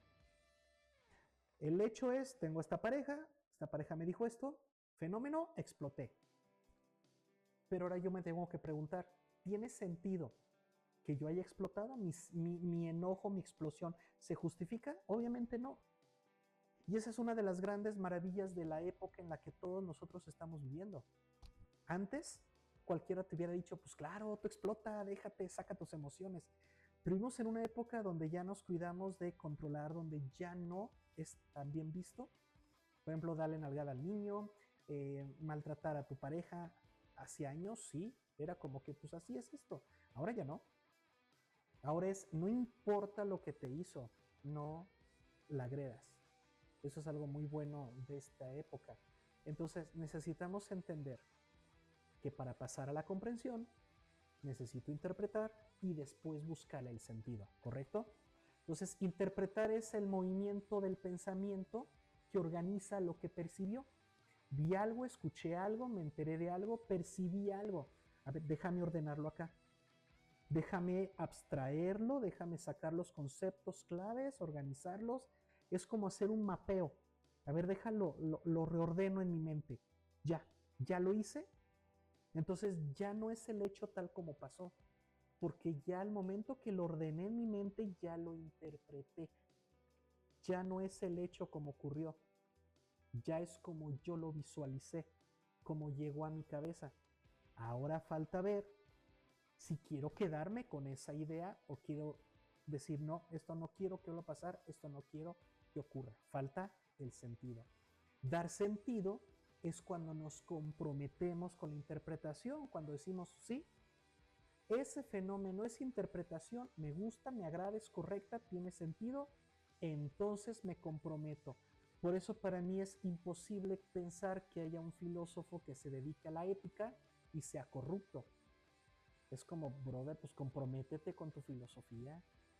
O como no sé, un filósofo de la lealtad, de la ética, que pone el cuerno, que engaña a su pareja. Igual, colega, o sea, sé congruente con tu filosofía. Por eso ser filósofo no es nada más memorizar y decir, ay, sí, Michel Foucault dijo y Platón. No, es vivir de acuerdo a la filosofía. Un filósofo tiene que exigirse madurar, tiene que exigirse transformarse y tiene que exigirse llegar a la virtud, que es un tema dificilísimo. Por eso la mayoría de los grandes filósofos llegaron a su cúspide filosófica después de los 60 años. escribieron sus grandes obras después de los 60. Por eso los grandes filósofos eran ermitaños, solitarios, porque estaban trabajando su abstracción, estaban interpretando su interpretación. Antes de lanzarse al mundo, primero querían comprenderlo. Entonces, el filósofo se tiene que comprometer con su interpretación. Porque ¿de qué sirve que interpretes una realidad si tú la vas a vivir como te dé tu gana? No. Si yo le digo a un paciente, es que lo que hiciste no se justifica, y un día se entera que yo también lo hago, pierdo toda credibilidad porque no me comprometí con mi filosofía. Tú no filosofas para tu paciente, tú compartes con tu paciente tu filosofía. Mejoras tu filosofía con la aportación de tu cliente, pero tienes que comprometerte con tu filosofía, ¿de acuerdo? Bien, entonces, hermenéutica contra fenomenología. Entonces ya quedamos claro, yo leo, cuando leo, leo el hecho. Algo pasó, déjame ir a leerlo. Ok, voy a interpretarlo. Agarro lo que leí, lo llevo a la mente y lo estructuro. Ahora le voy a dar sentido. Para eso necesito usar hermenéutica y fenomenología. La fenomenología es la rama de la filosofía que se pregunta por los fenómenos, y la hermenéutica es la rama de la filosofía que se pregunta por la interpretación. Pregunta Harry, ¿lo que se busca es tener una interpretación y luego se tiene que valorar para generar un sentido? Correcto. Yo no puedo darle un sentido a mi vida si no la interpreté primero. Y no puedo interpretar mi vida si no la entiendo. Entonces, primero debo de entender qué es vivir. Ok, ya entendí. Ahora, ¿cómo voy a interpretar yo lo que es mi vida? Ahora que ya la entendí, entonces le doy sentido a mi vida, pero no podemos llegar directamente al sentido. Por eso aquellas personas que entran a un culto, a una secta, a una religión súper dogmática, que nomás entran y ya te están diciendo, es que el sentido de tu vida es memorízalo y así tienes que vivir.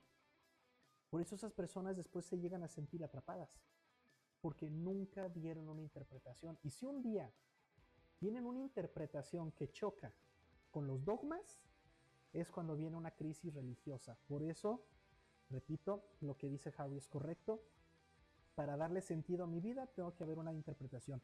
Si yo hago el brinco y le pido a alguien, oye, dime cuál es el sentido de mi vida, pero yo no hice la interpretación, entonces lo que estoy haciendo es volverme, como decía Abner, un borrego. Entonces estoy siguiendo el sentido que los demás me dicen. Entonces la hermenéutica estudia la interpretación y la fenomenología estudia el fenómeno que la hermenéutica va a interpretar. Número 1, no se interpreta de la nada, partimos de un contexto, ya se los había dicho. Si bien es cierto que partimos de algo muy subjetivo como el contexto, tampoco quiero que se queden con la idea de que entonces toda interpretación es subjetiva. Es que queremos llegar a la objetividad. Queremos ver esa ley implícita. Por eso interpretamos, por eso leemos, porque queremos entender la ley que está ahí. Pero parto de lo que me pasa a mí, hago un viaje subjetivo, pero tengo la intención de llegar a la objetividad. 2, interpretar no es opinar, es razonar. Esto es bien importante. Pregunta Harry, ¿dar sentido a un hecho sería similar a otorgarle propiedades mágicas a la naturaleza? Exacto. Por eso cuando alguien le quiere dar sentido a un hecho, yo le digo no. Por ejemplo, los que dicen, es que alguien haya muerto es que los tiempos de Dios son perfectos, o es que él tenía que ir a luchar a otro lado, o ya está en en un mejor lugar, o ya descansa en paz. Todas esas frases es porque tú le quieres dar sentido a algo que no lo tiene. Estás intentando interpretar. Sin embargo, y aquí quiero hacer un comentario, yo no estoy en contra de eso. De ese tipo de frases como descansa en paz, siento que está a mi lado. No estoy en contra de eso. ¿Por qué? Porque es la interpretación que al sujeto le permite estar tranquilo. Yo soy ateo y la gente cercana a mí lo sabe, pero cuando perdí a mi padre, yo me paré al lado en su féretro y platiqué con él. Mi lado así racional decía, pero no te está escuchando, él ya no está aquí. Pero para mí era importante creer que él estaba y hacer una conexión con su recuerdo, si lo quieres llamar. Pero para mí era importante darle un sentido no a su muerte, sino a que yo estuviera ahí con él. Si yo no le hubiera dado sentido, pues entonces ¿a qué voy? No, yo fui y el sentido de haber estado al lado de su féretro era darle una despedida. ¿Me entienden? Entonces yo no estoy en contra, no quiero que piensen que la filosofía va en contra de sentidos subjetivos, metafísicos, religiosos. No, si eso te hace sentir bien, si eso te hace estar en paz contigo mismo, adelante. Perfecto. Pero no lo quieras imponer en los demás, por favor, eso sí, no me gusta. Entonces, interpretar no es opinar, es razonar. Recuerdo que una vez una alumna me preguntó, profe, ¿qué me recomiendas que estudie? Y le dije, ¿quieres mi opinión o quieres mi razonamiento? Y me dijo la chica, no, yo quiero tu razonamiento, profe, eres una persona muy culta, eres un filósofo y quiero tu razonamiento. Y le dije, bueno, pues primero debemos de ver en qué ciudad es donde quieres vivir. Ya que hayas dicho en qué ciudad, vamos a ver cuáles son los trabajos de mayor contratación y mejor paga. Una vez que sepamos en qué ciudad y qué trabajo es donde hay mayor oferta y mejor paga o mejor relación oferta-pago, eh, pues estudias algo que te permita pues hacer bien tu trabajo. Y la chica me preguntó, pero aunque no me guste el trabajo, aunque no me apasione, le dije, claro, aunque no te guste, lo importante es, o sea, razónalo. Es donde te va a dar para vivir, hazlo. Y la chica me veo con ojos tristes y me dice, ¿y cuál es su opinión? Dije, pues estudia lo que quieras, ¿no? La opinión no es una interpretación. Opinar es decir pues lo que quieras. No hay compromiso con la opinión. Pero con el razonamiento sí. Si se supone que razonaste, tienes que comprometerte con tu razonamiento. Entonces, interpretar no es opinar. Yo no puedo llegar a la crítica a partir de la opinión. A la crítica se llega a través de la interpretación, es decir, razonando. Número 3, la interpretación en sí misma también es un fenómeno. Por eso puse aquí hermenéutica contra fenomenología.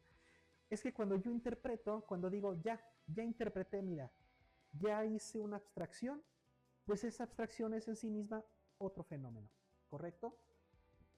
Aquí te pongo un ejemplo. La frase, el tiempo todo lo cura. Un lector X de palabras ve, el tiempo todo lo cura. Va.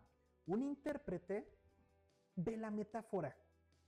Dice, claro, aquí lo que nos está hablando es del tiempo y nos está hablando de medicina porque habla de una cura. Aquí nos está diciendo que el tiempo cronológico sana. Solo lo parafraseé. Solo lo dije de otra manera. Un buen intérprete diría, bueno, pero ¿qué tipo de dolor? Cualquier dolor, o sea, me duele la cabeza, pues, ¿se me va a pasar solita? ¿Ven? Aquí hay una interpretación profunda, porque aquí quiero ver realmente qué hay en esa frase. ¿Qué significa curar? ¿No? O sea, sanar, bienestar, cura, ¿qué significa? ¿Y cuánto tiempo? O sea, ¿cómo sé si ya sané o si le sigo? Por eso muchas pacientes que tengo que me dicen, es que acabo de terminar mi relación, debo de tomarme un tiempo, les he dicho, es que no es el tiempo que te tomes, es lo que vas a hacer en ese tiempo. Porque el tiempo solito no cura nada, es lo que hagas en ese tiempo. Entonces, ahí hay una interpretación más profunda cuando te preguntas, bueno, pero ¿cuánto tiempo? ¿Y solito o hay algo más que hacer? Y el filósofo profesional va más allá cuando se pregunta, bueno, ¿por qué lo dice? ¿Lo dice para darse confort, para darse quietud, para darse esperanza? ¿Quién lo dice? ¿Dónde lo leyó? ¿Quién le dijo? ¿Qué es lo que oculta esta frase? Y sobre todo, ¿puedo demostrar que esta frase es verdad? Entonces, espero que este mini ejemplo del tiempo todo lo cura les permita ver un proceso de interpretación. Vámonos con lo que sigue. Vamos a cerrar ya nuestro proceso que inició con la lectura. ¿Y cómo cierro el proceso? Con el sentido. Pasamos a la última habilidad. Ya vimos la habilidad de comprender, de leer, de interpretar, y ahora vámonos con la habilidad de dar sentido. Y ahí cerramos nuestro proceso, que inició con la lectura. que inició con la percepción de un hecho. Percibí la realidad y termino mi proceso cuando le doy sentido a lo que percibí. Porque ya puedo valorar lo que pasó. Si alguien llega y me dice es que mi pareja me terminó, bueno, pues vamos a ver si lo que hizo estuvo bien. No, es que yo quiero volver con ella, quiero vivir con ella, quiero... Espérame, a lo mejor lo correcto, lo bueno, lo valioso es que estén separados. Vamos a ver, vamos a ver si ella hizo lo correcto al terminarte o si tú estás haciendo lo correcto al querer volver con ella. Vamos a ver si la ruptura amorosa tiene sentido. ¿Va? Tenemos que valorar la interpretación. Hay que darle una dirección, un para qué. Yo les he mencionado la diferencia entre por qué y para qué. El por qué está dirigido al pasado, el por qué tiene que ver con las antecedentes, lo que nos llevó a hoy. Y el para qué es a futuro, es, bueno, ¿y a dónde vamos? ¿Y para qué tiene sentido esto? Por eso el para qué es la pregunta que se relaciona con el sentido, porque es darle una dirección. Es que me duele que me haya terminado, ok. ¿Y para qué quieres dolor? ¿Qué vas a lograr? No, es que me fui, me puse una super peda, me emborraché y le canté. Ok, ¿para qué? ¿Qué resolviste? ¿Qué mejoraste? ¿La reconquistaste? ¿Te sientes mejor? No. Entonces no tenía sentido lo que hiciste. Entonces tienes que darle un sentido a lo que estás sintiendo. Y entonces llegamos a la comprensión. Entonces no comprendo porque lo entendí, no comprendo porque lo interpreté. No, no, no. Lo comprendo cuando le doy un sentido. Y esa es la diferencia con la empatía. Abner, adelante, porque vi que ahí escribiste algo. Te escucho.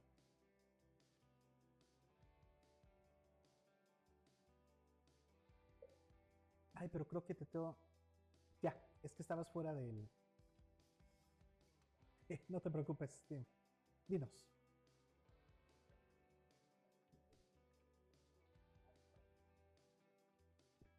Ujú. Cierto.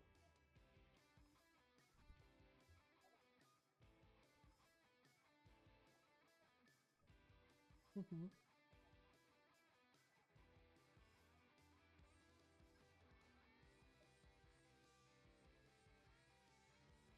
Claro, por eso muchas veces con nuestro amigo Luis hemos criticado que nuestro paso por las escuelas es, es un poco fútil, es un poco vacío, porque memorizamos mucho, aprendemos mucho, leemos mucho, pero entendemos muy poco y menos comprendemos.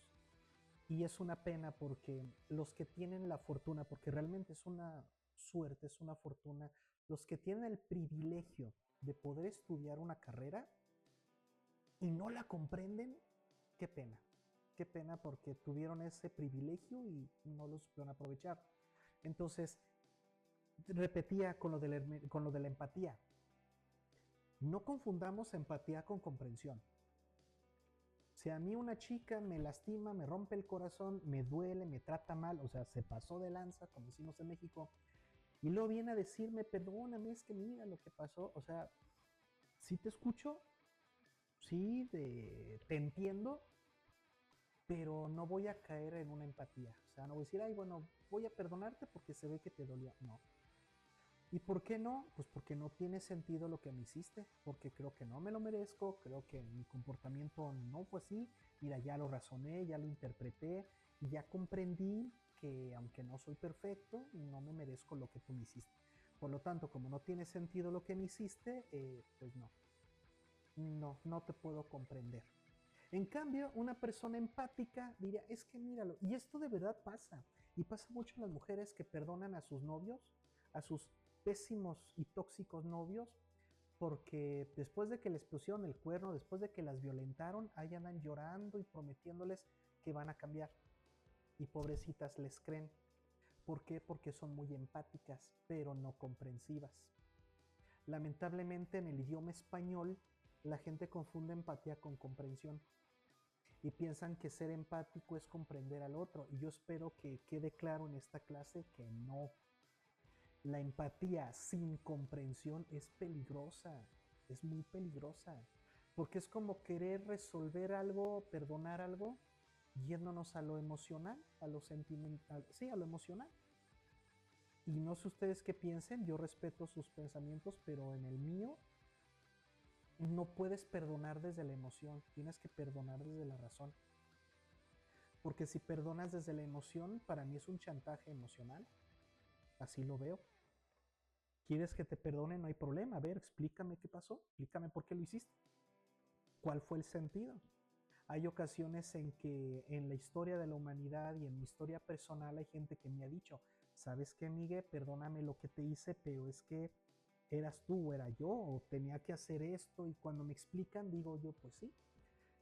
Un ejemplo muy sencillo, en una ocasión estaba trabajando en la Universidad Michoacana y lamentablemente pues entramos a un juego político, yo no tenía experiencia, no supe jugar bien y me ganaron. Bueno, tanto me ganaron que me quedé sin empleo.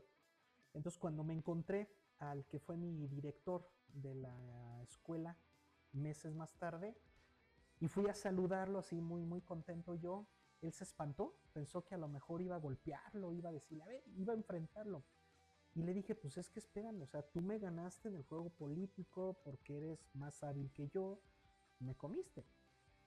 Pero tú como persona me caes muy bien, o sea, no tengo por qué estar enojado y violentado contigo porque perdí el juego. ¿Se fijan?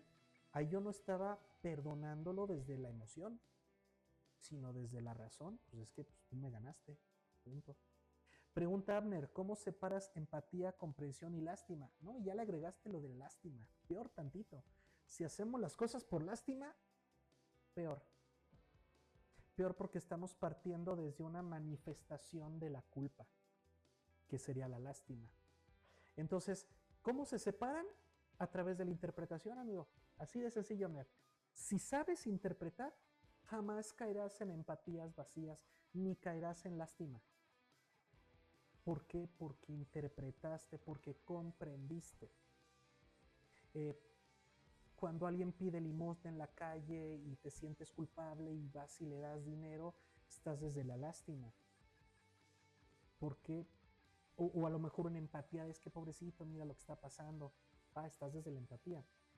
Pero no hay una comprensión. Recuerdo que una vez un niño se acercó a donde estaba yo cenando, pidió un taco, la chica que estaba preparando ahí la cena le regaló un platito con tacos, el niño agarró su platito y se fue. Y nos asomamos y vemos que en la esquina sale su mamá, le arrebata el plato y avienta al niño por allá y la mamá se come la cena. O sea, ahí dijimos todos, wow, o sea, ¿qué onda con esta señora que usa a los niños para causar lástima? Entonces ahí es donde entonces tú interpretas y dices, no podemos dejarnos guiar por la lástima. Entonces, ¿qué pasa? Que ahora mi amiga, cuando alguien va a pedirle cena, es sí, siéntate a cenar aquí. No me puedo llevar, no. En lugar de dar dinero, ella empezó a dar comida, pero siéntate aquí cena. De ese modo ella evitaba que pues que usaran al niño, ¿no? Si se dan cuenta, hubo un aprendizaje, se observó y ya no se actuó por lástima, ya se actuó porque se dio una interpretación y hubo una comprensión. Entonces, yo necesito dar sentido a las cosas para pasar al acto justificado. Yo les había dicho, comprender algo es poder justificarlo, pero no lo puedo justificar si no encontré el sentido. Les he dicho, yo era pro vida, perdón, pro aborto, porque para mí tenía sentido el pro aborto. Cuando platico con Danán y él me dice sus argumentos, entonces digo, ¿sabes qué? Tienes razón, amigo. Yo no lo había visto así, tu perspectiva es muy interesante y me convenciste. Lo comprendí a él, bueno, a sus ideas. Le di sentido a lo que él me decía y esa valoración nueva hizo que mis argumentos pro aborto perdieran valor, perdieran fuerza. Si el día de mañana alguien me saca argumentos mucho más poderosos que los de Danán, igual me vuelvo otra vez pro aborto. Es que yo no tengo que ser dogmático, yo me voy a donde está el sentido. Y como el sentido más grande hasta ahorita es pro vida, porque no he encontrado otro sentido en contra, yo ahí me quedo por ahora. El sentido no es ontológico, es decir, el sentido no está en la cosa misma. El sentido está en el sujeto que interpreta. Por ejemplo, si tú me dijeras, ¿qué sentido tienen tus gatos? Ninguno. El sentido del gato no está en el gato, está en mí. y por eso tengo 3 gatos, porque yo les di el valor al gatito. No es que el gatito tenga el valor. Si el gatito tuviera valor en sí mismo, número 1, tendría dignidad, que no tiene. Y número 2, todos en el mundo querrían gatos. Pero hay personas que dicen, es que el gato no me da no me gusta, me da miedo, prefiero un perro, prefiero un... Ah, perfecto. Porque el valor del gato no está en el gato, sino en mí. Por eso cuando hablamos de derechos de los animales, no es correcto ahí gramaticalmente llamarle de, más bien es derechos de los humanos para los animales, porque somos los seres humanos los que le damos el valor al animalito, no es que el animalito lo tenga, y esto lo podemos leer en la, ¿cómo se llamaba?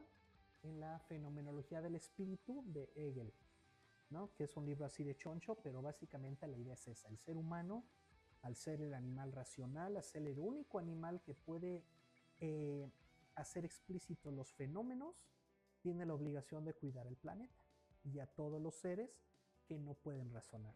Pregunta Harry, ¿cuál es la diferencia entre valor y el sentido? Sí son diferentes porque el valor es lo que da sentido. Sin valor no hay sentido. Por ejemplo, si alguien me robara mi teléfono, a lo mejor para esta persona solo me está robando algo que tiene un precio en el mercado, que lo puede revender. Pero para mí, el valor de ese teléfono es la historia. Pues es que siempre quise tener un iPhone, ahí me tuve que estar ahorrando, ahí tuve que ponerme a chambear bien duro para poder comprarlo, o como dice aquí Abner, ¿no? Sus fotos, sus recuerdos, imagínate perder todo eso. Es ahí donde el valor de tu teléfono es lo que le da sentido que estés tan preocupado por perderlo. Cosa bien distinta, si fuera algo que para ti no tiene valor, entonces no tiene sentido que sufras. Es como, pues ya supéralo, ya te lo robaron, ya ni modo. Pero cuando para ti tiene valor, obviamente está un sentido. Comenta Luis, se está empezando a legislar en pro de los animales otorgándoles derechos. Sí, y esos derechos se los estamos dando desde nosotros. ¿Por qué? Porque los animales no van a poder proteger sus derechos.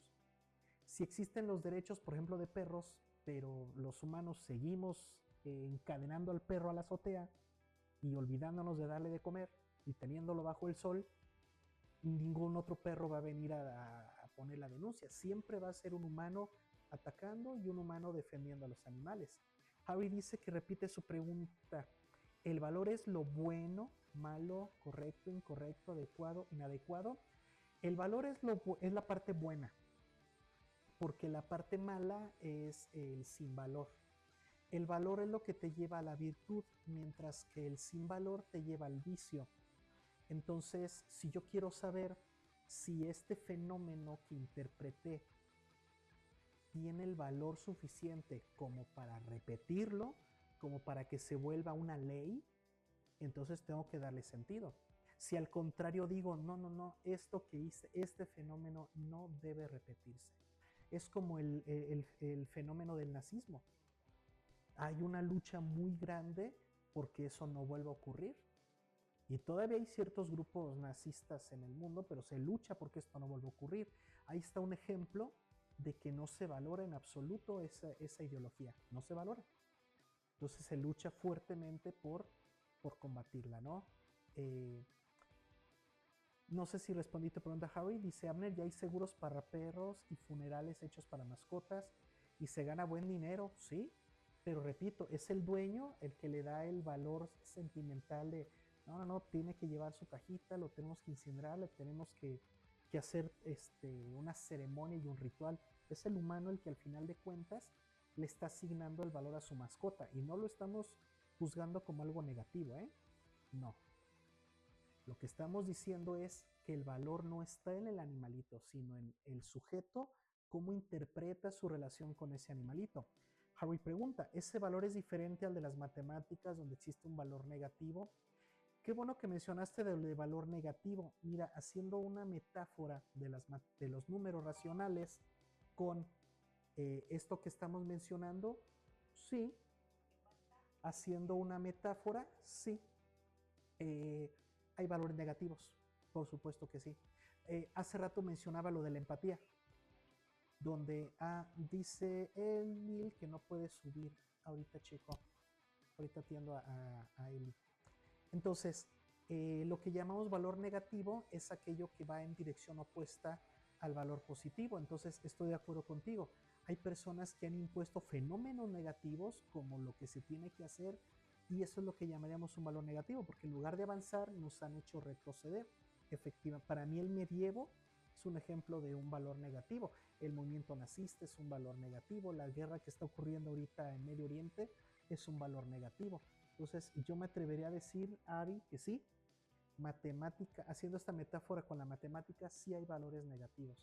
Y hay valores positivos, que son los que tenemos que trabajar porque son los que tienen sentido. Eh, no sé si haya más dudas, pero el sentido, repito, no está en la cosa misma, sino en el sujeto que interpreta. El ser humano es el único animal que puede estimar. ¿Y qué es estimar? Dar valor. Así de sencillo.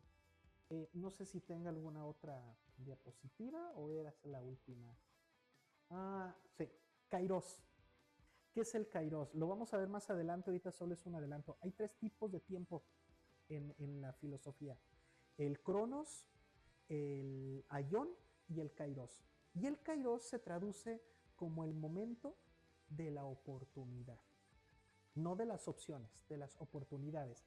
Porque opciones hay muchas, oportunidades pocas. ¿Cuál es la diferencia?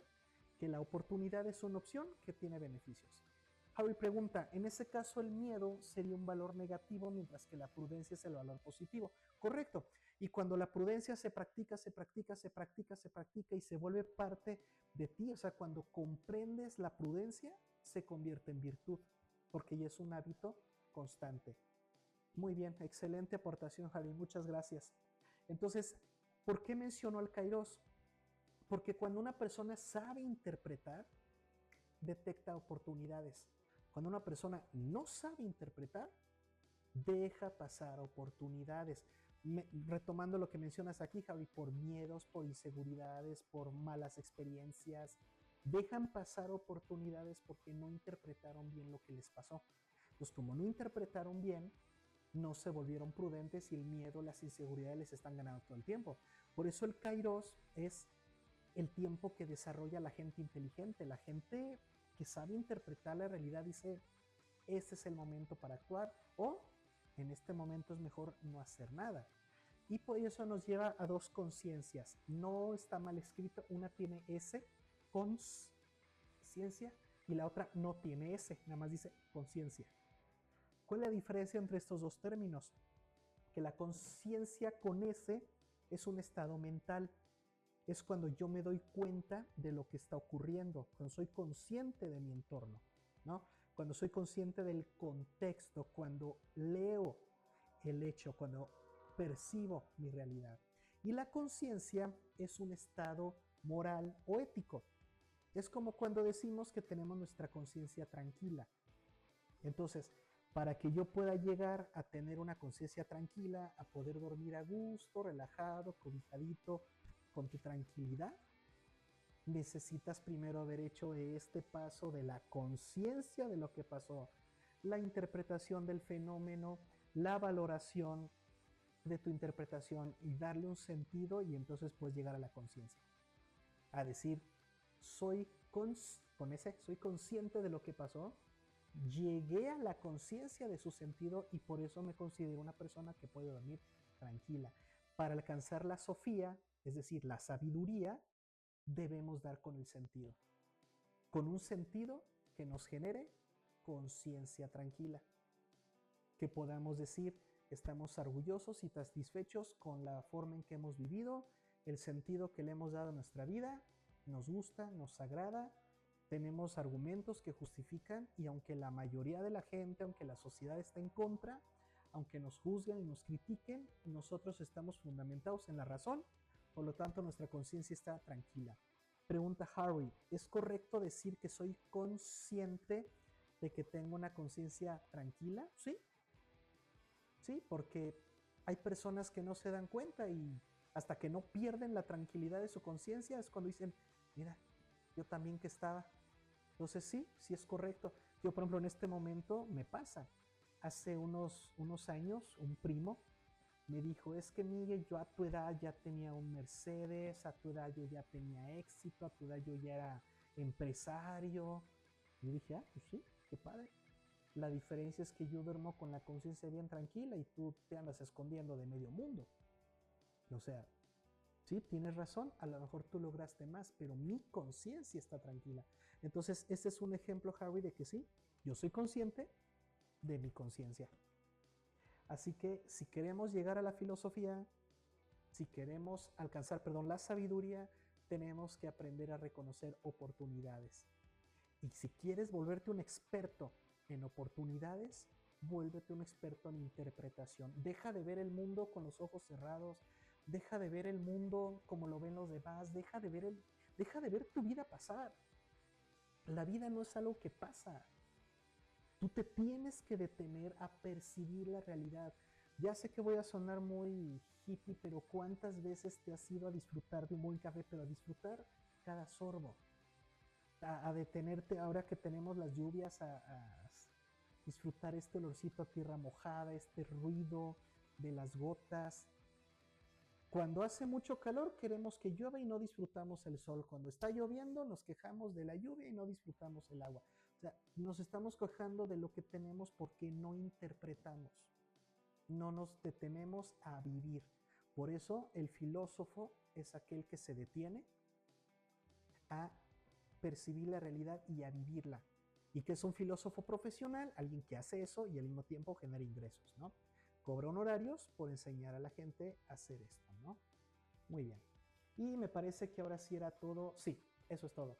Entonces, no sé si haya alguna otra duda. Estamos en la primera parte de las habilidades. No hemos terminado, nos faltan 4 habilidades más que vamos a ver la lección de la próxima semana. Si eres de los que quieren saber cuáles nos faltan, déjame ver, creo que aquí las tenía anotadas. Bueno, ya no los entretengo más. ¿Dudas, comentarios, quejas, sugerencias, críticas?